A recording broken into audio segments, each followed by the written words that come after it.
Hey guys, Jason here with musicsoftwaretraining.com, and I've got an EQ approach that you can take to avoid fighting frequencies. Now you'll only be able to do this if you're running Ableton 9 with the internal plugins that it has. So let's go ahead and start off with one of my sounds here. So just my drums here. So the first EQ is used just like a normal EQ. This is where you cut out certain frequencies that you don't need and enhance other frequencies. So I've just used this EQ to do that. This before, little enhancement.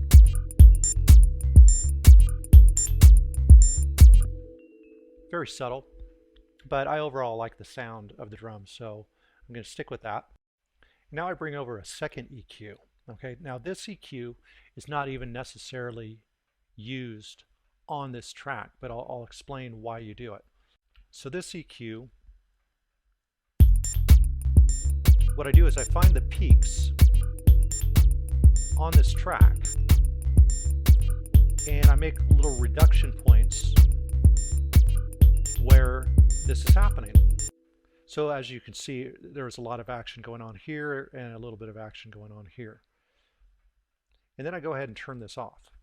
The purpose of doing this is if while I'm working on a mix, there's a conflict between my drums and another part.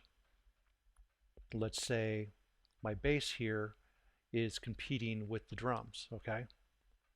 What I can do is I can copy this.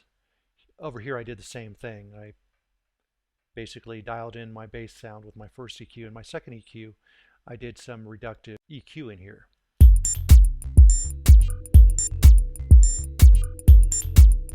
Okay, so these are, the zones or the frequencies that are highlighted most on the bass. So if there's a conflicting part on another track, then we know that if we copy this over, so I'm just going to Command C, copy this, and put it over on my drum track. And the easiest approach is to just double click on another EQ, click on it, and then Command V on top of it. Now we've got this reduction here happening.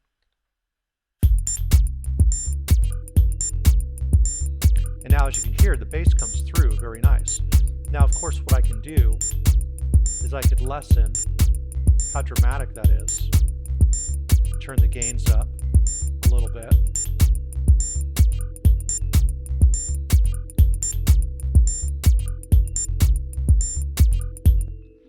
But this now leaves room for the bass. So that way you're going to have much less conflicting parts.